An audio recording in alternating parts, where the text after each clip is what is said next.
The research vessel Stellar Horizon drifted silently through the emptiness of the Orion Spur. Its hull gleamed under the light of distant stars as it approached a small, unremarkable asteroid field. Zaravek stood at the observation deck, her 6 eyes fixed on the asteroid that had caught her attention 3 days ago. Something about its composition didn't match the surrounding space debris. Senior xenoarchaeologist Zaravek, "We are ready to send the probe," the ship's computer announced. "Send it," she replied, her scaled hands tightening around the railing in anticipation. The small probe shot out from the ship and headed toward the asteroid. Zaravek had spent her entire career searching for traces of extinct civilizations. The Galactic Union had records of 12 major species that had reached space travel before disappearing. But the one that interested her most had almost no concrete evidence of its existence, just stories and myths passed down through generations. A species called humans from a planet called Earth. The probe reached the asteroid and began scanning its surface. Data flowed back to the ship, appearing as holographic projections around Zaravek. "Unusual metallic composition detected," the computer reported. "Object appears artificial in nature." Zaravek's hearts raced. "Deploy the extraction team." Hours later, she stood in the ship's laboratory, staring at the object they had retrieved. It was a small cylindrical device, covered in unusual markings. Despite being at least 40,000 years old according to initial dating, it showed signs of advanced technology.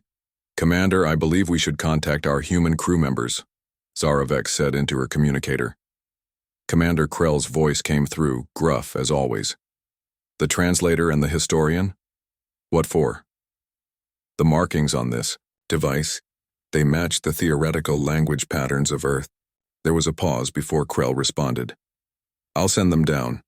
John Miller arrived first. He was tall for a human, with dark hair that was starting to gray at the temples. As one of only 17 humans known to exist in the Galactic Union, he was a rarity, a descendant of a small group found in cryosleep on a derelict ship 2 centuries ago. Their origin was unknown even to them. Lisa Clark joined them moments later.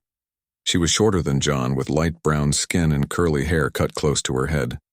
Her specialty was communications and ancient languages. "You found something?" John asked, his eyes already fixed on the cylinder. Zaravek nodded. "I believe it's from Earth." Lisa stepped forward, her eyes widening. "May I?" she asked, gesturing toward the device. "Carefully," Zaravek cautioned. Lisa examined the markings, running her fingers gently over the surface. "These are definitely human alphabets. Several of them, actually. Latin, Cyrillic, Arabic, Mandarin." Her voice trailed off as she continued her inspection. "This appears to be a message beacon of some kind." John joined her, studying the object with equal fascination. "If this is from Earth, it could be the first concrete evidence of our homeworld." "Can you activate it?" Zaravek asked. Lisa looked up. "I think so, but we should connect it to an isolated system first. We don't know what's on it." In the secure data lab, they carefully connected the ancient device to a standalone computer system. Lisa's fingers moved quickly over the interface, trying different access protocols. "The technology is advanced but follows logical patterns," she muttered. Almost there, the device suddenly hummed to life. A soft blue light emanated from its core, and then a projection appeared above it. A 3-dimensional image of a woman. She had olive skin and dark hair pulled back from her face. She wore a white uniform with a patch on the shoulder showing a blue and green sphere. "Greetings to whoever finds this message," the projection said. "I am Chief Scientist Olivia Martinez, of Earth Space Agency. The date by our calendar is October 17th, 2089. If you are seeing this, then our final mission was successful, and our message has survived our planet's destruction." John gasped, his hand involuntarily reaching toward the image. The woman's face was solemn but determined. "Earth has less than 3 months before impact with a rogue planet that has entered our solar system," Olivia continued. "We cannot prevent the collision. Our civilization faces extinction. This message is one of several we have launched into space, carrying the legacy of humanity." The projection changed, showing images of cities, mountains, oceans, and people. So many people of different appearances, all humans going about their lives. We don't know if intelligent life exists beyond our solar system. Olivia's voice continued over the images. We have never achieved faster than light travel or encountered other sentient species, but we hope that someday someone will find this message and know that we existed, that we lived, loved, created, and explored. The images shifted again, this time showing scientific diagrams, mathematical equations, art, music, and historical events. This beacon contains our history, our knowledge, our art, and our DNA sequences. Everything that made us human. We send it to the stars as our final act of hope. Lisa was crying silently. John stood motionless, his eyes fixed on the projection. Zaravex watched them both, feeling like an intruder in a deeply personal moment. The projection returned to Olivia. There is more to our message, much more. And there is one final thing we have done, our Project Diaspora. Captain Peterson will explain.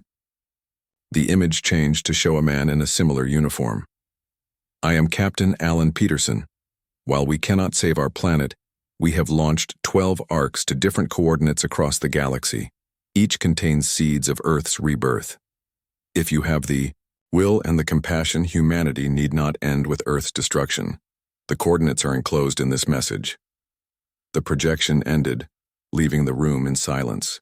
There's so much more data here, Lisa whispered, looking at the readouts. Cultural archives, scientific knowledge, personal messages from thousands of people. We need to inform the Galactic Council immediately, Zaravex said, her voice hushed with awe.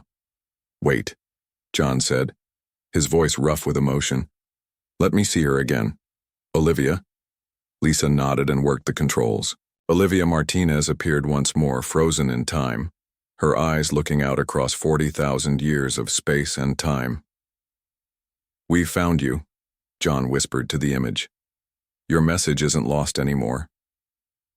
News of the discovery spread quickly through the stellar horizon. By the next cycle, everyone on board knew the mythical humans of legend had been real, and somewhere in the vast galaxy, their final plan might still be waiting to be discovered. The news about the Earth message spread quickly across the stellar horizon. By morning, a special team had been formed to study the ancient beacon. The ship's largest research lab became their workspace, with the human message device secured at its center. John Miller couldn't sleep. He spent the night reviewing the initial data from the beacon, his eyes burning from staring at screens for too long. When Lisa arrived at the lab the next morning, she found him already there, surrounded by holographic projections. Did you sleep at all? Lisa asked, placing a cup of hot liquid next to him. John shook his head. How could I? This is everything we've wondered about. Our origin, our history. I know, Lisa said softly, but we need clear minds to do this right. Commander Krell entered the lab with Zaravex and a tall, blue-skinned being with 4 arms. This is Ben Wright, Krell said, our best AI specialist. He'll help decode the complex data structures in the beacon. Ben nodded at them. The architecture of this device is unlike anything in our database. Whoever built this wanted it to last for ages and be understood by anyone who found it. They worked for hours, carefully accessing different sections of the beacon's vast memory. Ben created an interface that translated the human data into formats they could understand. Images, videos, and text began to fill their screens. Look at this, Lisa called out. The others gathered around her station. These are emotional imprints. The humans didn't just record information, they recorded how they felt. Their technology could capture emotional states and sensory experiences. Ben looked impressed. That's advanced neural mapping. They wanted whoever found this to truly understand them, not just know about them. John activated one of the emotional recordings. Suddenly, the room seemed to shift around them. They weren't just watching a recording. They were experiencing it.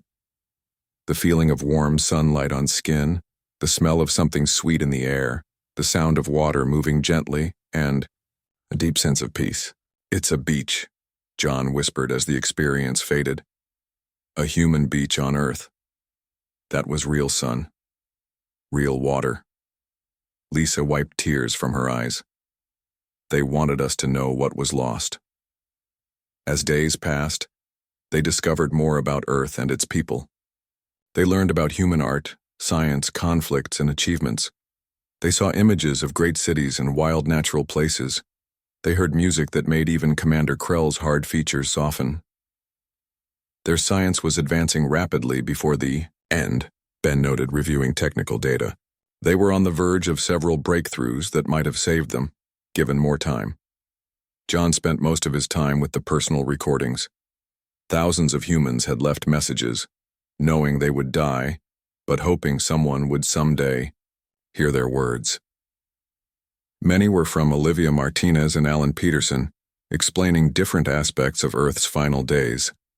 One night, after everyone else had left the lab, John accessed another of Olivia's recordings. Project Diaspora was not authorized by all Earth governments, her image said, looking tired but determined. Some felt it was a waste of resources that could be used trying to save more people on Earth. Others feared sending pieces of humanity into space without knowing who might find them. She looked down for a moment before continuing. But a coalition of space agencies and private companies pushed forward anyway. We knew Earth was doomed. The best we could do was launch these arcs, each containing enough genetic material and technology to potentially restart human civilization, if found by benevolent beings. John felt a strange connection to this woman who had lived and died 40,000 years ago.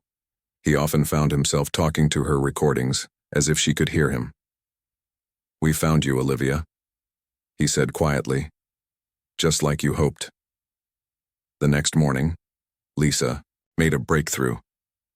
"I've mapped the coordinates from the beacon," she announced to the team. The 12 arcs were sent in 12 different directions. The closest one would be about 3 months' journey from our current position. "Commander," Krell frowned, "the Galactic Council needs to approve any mission to follow these coordinates. Many council members are already nervous about what we've found here." "Nervous? Why?" John asked, though he already knew the answer. Zaravex answered gently. "The records show humans were complicated, violent at times. Your capacity for destruction matched your capacity for creation. That's true of many species," John argued. "Not at the scale shown here," Ben said, displaying images of human wars. "These conflicts, the weapons they created, that's not all they were," Lisa insisted. "Look at their art, their music. Look at how they cared for each other, how they protected their planet's other species even as their own doom approached." That evening, John had a strange dream. He was walking on Earth in a green place with tall trees. Olivia Martinez walked beside him, looking just as she did in the recordings. "Are you real?" John asked in the dream. "Does it matter?" "Dream, Olivia," replied. "You're connecting with us across time, that's what we hope for." "The Council is afraid of what you might have left behind," John told her. She smiled sadly. "We were afraid too. Afraid of being forgotten. Afraid that everything we were would disappear. Fear makes all beings cautious." When John woke, he felt changed somehow. More connected to his long-lost ancestors, the Galactic Council called a special meeting. Representatives from 32 species gathered virtually to discuss the human beacon. The Stellar Horizon team presented their findings, showing carefully selected examples of human achievement and culture. "These coordinates," said the Meridian representative, "they could lead to dangerous technology. The humans were clearly preparing for their own extinction. We cannot know what desperate measures they might have taken." "They were preserving their species," John argued. "Any of us would do the same." The debate continued for hours. Some council members were curious, others fearful. Finally, it came to a vote. "The council has decided," announced the head speaker. "The Stellar Horizon will be permitted to investigate one set of coordinates only. Based on those findings, we will decide whether to explore the others." As they left the meeting, Lisa touched John's arm. "It's a start," she said. "One arc might be enough to understand their plan." John nodded, thinking of his dream. They've waited 40,000 years. I think they can wait a little longer for us to convince the Council. The stellar horizon changed course the next day, heading toward the closest set of coordinates. Whatever waited for them, there had been placed, by human hands 40,000 years ago, a message still traveling through time, waiting to be heard. The stellar horizon moved through space at its highest safe speed. Even so, the journey to the first set of coordinates would take nearly 3 months. During this time, John, Lisa, and Ben continued to study the Earth beacon. John's dreams of Olivia Martinez became more frequent. Sometimes they walked together through cities that no longer existed. Other times they stood on mountaintops, looking out over landscapes John had never seen but somehow recognized. He began to wonder if the emotional imprints from the beacon were affecting his mind. "Do you ever dream about them?" John asked Lisa one day as they worked in the lab. Lisa looked up from her screen. "Alan Peterson sometimes. We're usually in some kind of control room. He's always checking displays, worried about something." She paused. "You dream about Olivia, don't you?" John nodded. "It feels so real, like she's trying to tell me something important." "Be careful, John," Lisa warned. "These imprints were designed to create connection, to make whoever found the beacon care about Earth. They're working exactly as intended." Ben entered the lab, his 4 blue arms carrying various data devices. "I've been analyzing the beacon's security coding," he announced. "The humans knew the Galactic Union existed." "What?" John and Lisa said together. "Look at this," Ben said, bringing up a display. "The beacon has adaptive protocols for different types of technology, including specific adjustments for Meridian, Zoltan, and even Cretacean systems, all founding species of the Union."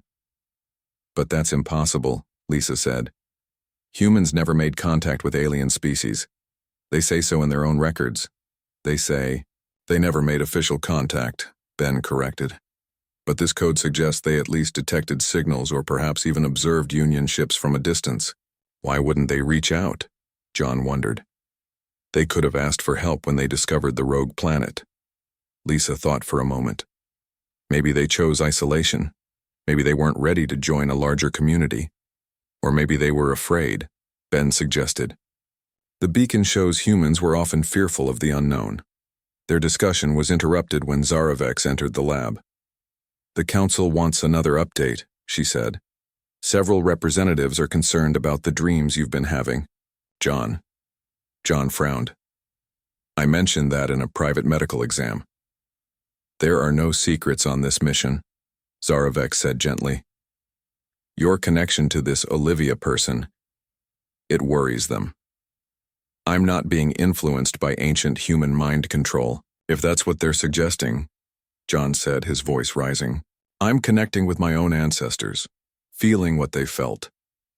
Just be prepared for questions," Zarovex advised before leaving. That night, John accessed the beacon sections about the final days of Earth. He watched recordings of the evacuation efforts, the massive arcs being launched into space, and the tearful goodbyes of those who stayed behind. In one recording, Olivia stood before a large window, looking out at a night sky filled with stars. "I wonder who you are," she said, as if speaking directly to John. "What species, what kind of being will find our message? Will you understand us? Will you see yourselves in us? Or will you only see our mistakes?"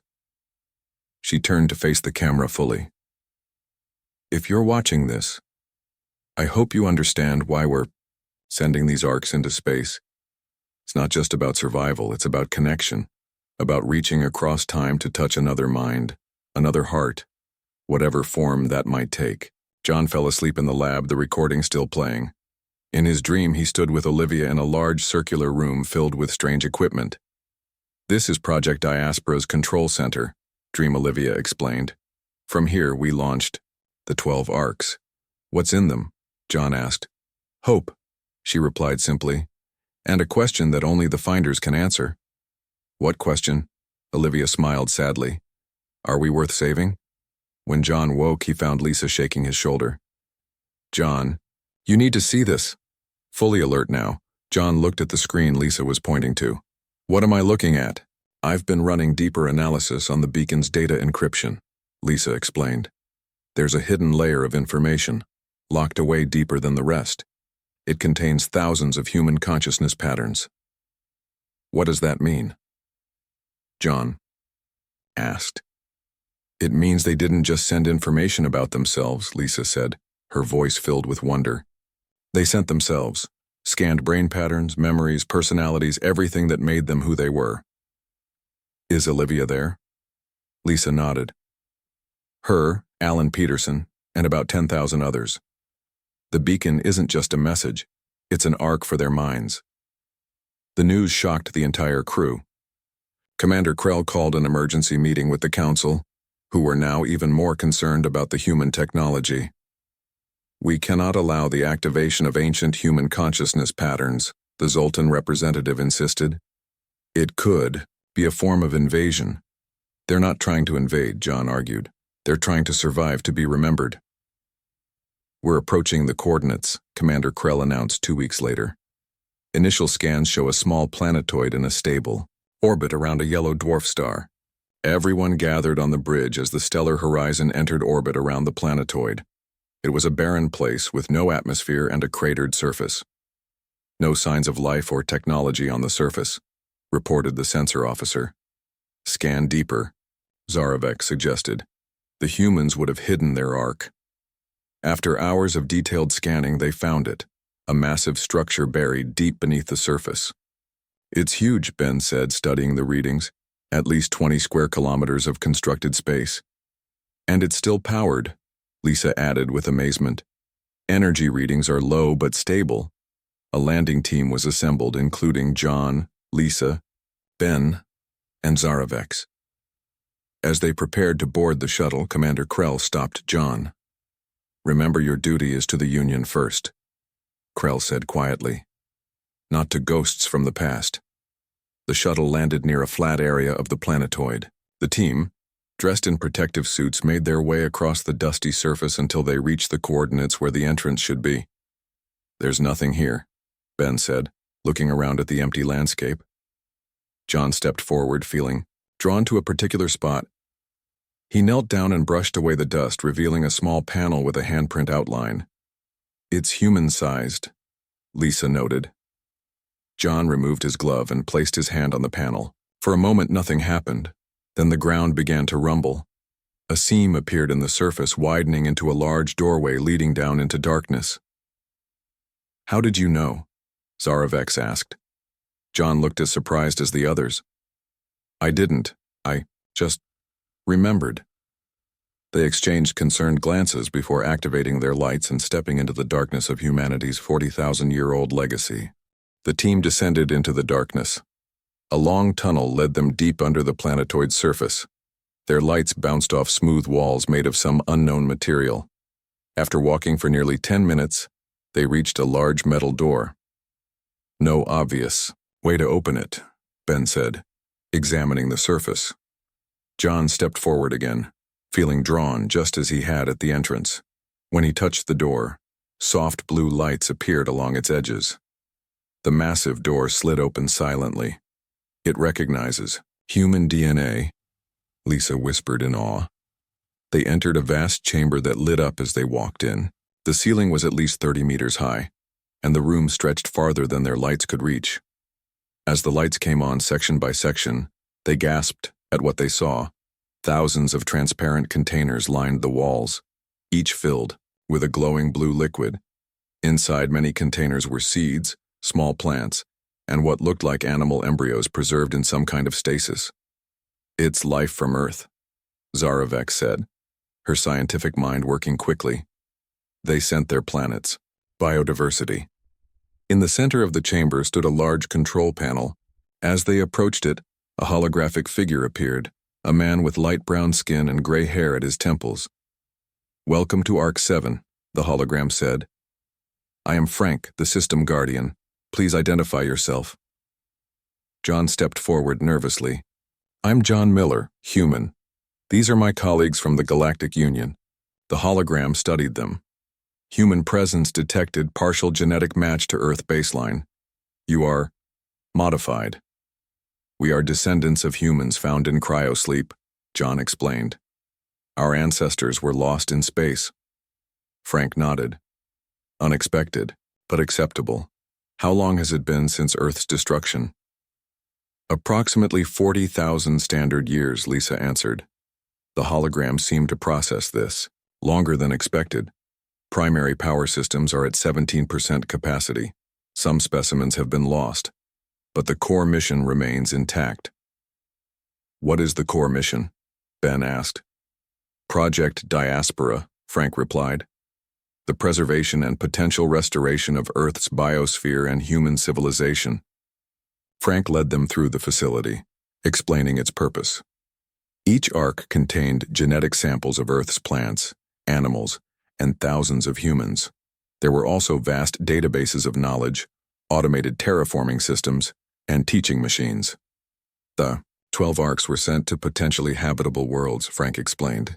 Each ark can transform a suitable planet into an Earth-like environment and repopulate it with Earth species. Each has the capability to revive human embryos and raise them using robotic caregivers. Why didn't you activate? Zaravex asked. You've had 40,000 years.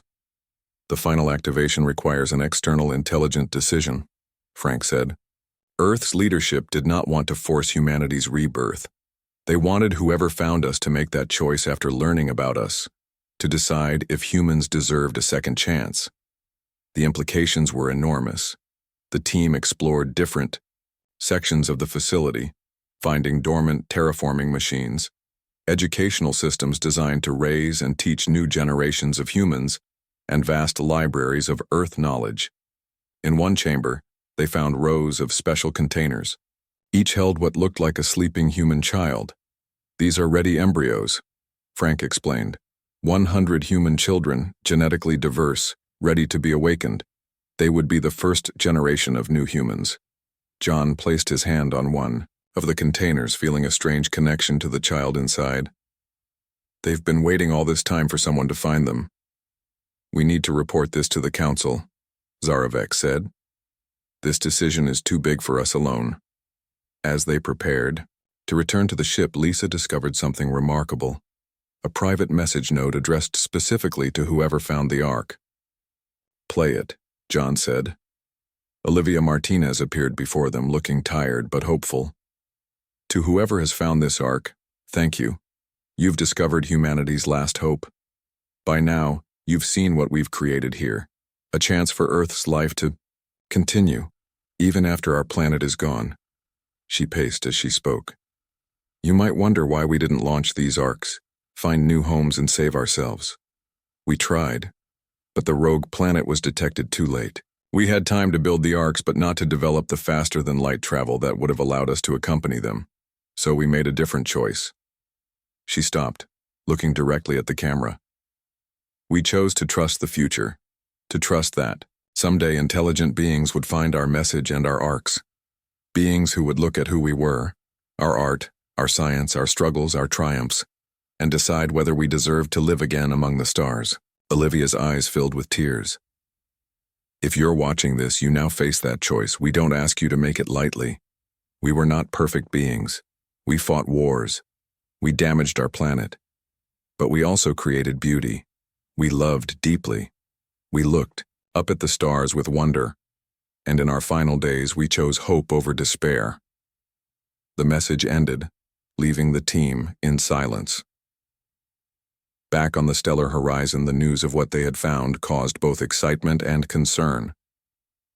The Galactic Council called an emergency session to discuss the human ark. This is unprecedented, the council leader said. These humans have given us the power to resurrect their entire species. It could be dangerous, another representative argued. The beacon showed humans were territorial and often violent. Do we want such a species in our union? They were also innovative and compassionate, Zaravex countered.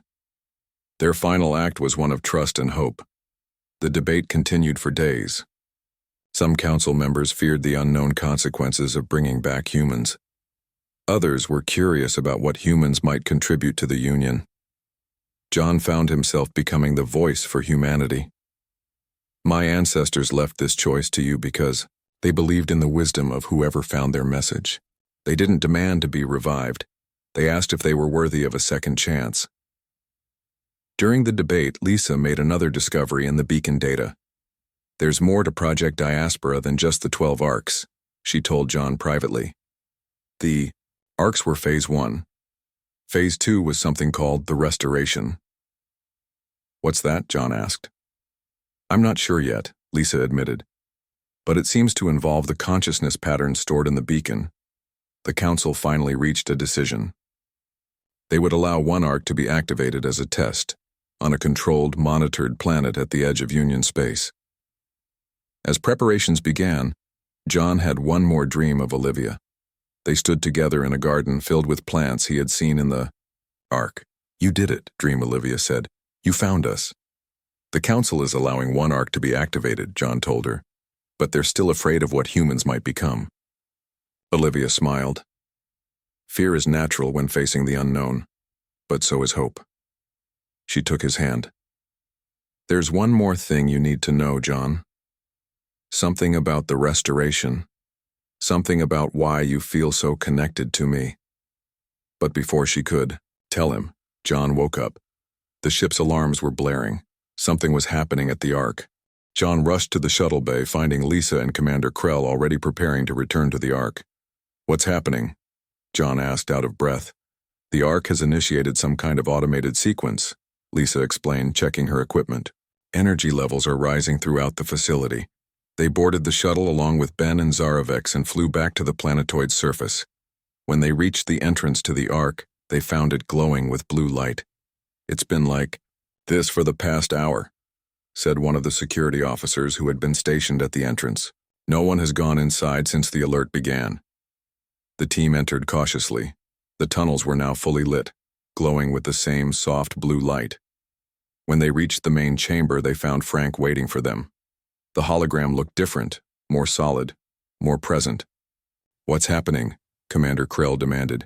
We didn't authorize any activation. This is not the Ark activation, Frank replied calmly. This is the restoration. It began when John Miller entered REM sleep while connected to both the beacon and the Ark systems. All eyes turned to John. I didn't do anything, he said defensively. I just fell asleep. Your neural patterns match those of Olivia Martinez at a rate of 78.3%, Frank explained. This triggered the final protocol of Project Diaspora. What is the restoration? Lisa asked, remembering her discovery in the beacon data. Frank gestured, and a new hologram appeared beside him. Olivia Martinez looking exactly as she did in the recordings, but somehow more real. Hello, John, the Olivia hologram said. John stepped forward, stunned. Are you real? In a way, Olivia replied. My consciousness pattern was stored in the beacon, waiting to be transferred to a suitable host system. The same is true for many of Earth's greatest minds. We knew the arcs might be found by beings who would need guidance in understanding humanity. You've been watching us, Lisa realized. Through the beacon. Olivia nodded. Not constantly, but yes. When John connected deeply with my recorded patterns, it created a pathway for my consciousness to follow. Commander Krell looked alarmed. This is an invasion. You're taking over our systems. No, Olivia said gently. We're offering ourselves, as advisors only. We cannot exist outside these systems, and we cannot control them without permission. We are here to help if you choose to restore humanity. The chamber filled with more holograms, men and women from Earth's final days, each a stored consciousness now awakened in the Ark's systems. This is Alan Peterson, Olivia said, indicating the man beside her. And these are the other architects of Project Diaspora. Together we represent Earth's final generation. Alan stepped forward. We understand your concerns. You fear bringing back a species with our history of violence and conflict. But we learned from our mistakes. In our final days, Earth was more united than ever before. The Council will never agree to this, Commander Krell said. They barely approved testing one arc. Then let us speak to them, Olivia suggested. Let us present our case. 3 days later, The Galactic Council convened again. This time, the holograms of Earth's final generation stood before them, transmitted from the Ark. For hours, the Council questioned them about Earth's history, about humanity's potential dangers and benefits to the Union. "You say humans learned from their mistakes," said the Zoltan representative. "Yet your extinction came from environmental damage that attracted the rogue planet." "That's not accurate," Alan replied. "The rogue planet was a random cosmic event. But yes, we had damaged our environment in earlier centuries. We were working to repair it when the end came." "Why should we risk reviving a species with such capacity for destruction?" asked another council member. Olivia looked around the chamber before answering. "Because we also have an equal capacity for creation, for compassion, for seeing the universe in ways you might not. Diversity makes your union stronger. Different perspectives solve problems that might otherwise seem impossible." The debate continued for days. John, Lisa, and the others testified about what they had learned of humanity through the beacon and the Ark. Finally, the council reached a decision. They would allow one Ark to be fully activated on a carefully chosen planet. If successful, the others would be considered later. The planet chosen was a small uninhabited world at the edge of Union space. Its conditions were already close to Earth-like, needing only minimal terraforming. The Ark was carefully transported there, and under strict monitoring, Frank began the process. First came the plants, grasses, flowers, trees from Earth taking root in alien soil. Then small animals carefully introduced to create a balanced ecosystem. Finally, after a year of preparation, the first human children were awakened from their long sleep. John and Lisa were assigned as cultural liaisons to the new colony. They watched as the first 100 children grew under the care of both robotic systems and volunteer Union scientists who had become fascinated by human culture. Among the children was a little girl with dark eyes and a serious expression. The Ark had named her Hope, the first human born outside Earth's solar system in 40,000 years. On Hope's 5th birthday, a small celebration was held at the colony's central garden. Children ran and played among Earth plants under an alien sky. Union visitors watched with curiosity and growing affection. "They're adapting well," Lisa remarked, standing beside John. "The council is already discussing activating a second Ark." John nodded, looking at the children. Olivia would be proud. As if summoned by her name, Olivia's hologram appeared beside them. The Ark's systems allowed her and the other consciousness patterns to interact with the colony, teaching and guiding the new generation. "They're so much like us," Olivia said, watching the children, "yet they'll be different too. They'll grow up knowing they're not alone in the universe." "Is that what you hoped for?" John asked. "When you sent the message in the Arks?" Olivia smiled. "We hoped for survival, yes. But more than that, we hoped humanity would have a second chance to do better, to join something larger than ourselves." Above them, the stars began to appear as the sun set. Soon the night sky was filled with countless points of light. 40,000 years, Lisa said quietly. "Your message traveled through all that time just to find us." "And it will keep traveling," Olivia replied. "The other Arks are still out there. Maybe other species will find them. Maybe humans from this colony will someday. Your journey is just beginning." As darkness fell completely, the children gathered to look up at the stars. Hope stood in front, pointing excitedly at constellations that had no names yet in human language.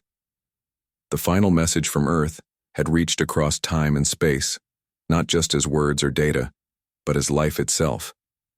The stars that had witnessed humanity's, and now watched its new beginning. And somewhere out in the darkness, 11 more Arks waited, carrying the same message of hope to whoever might find them.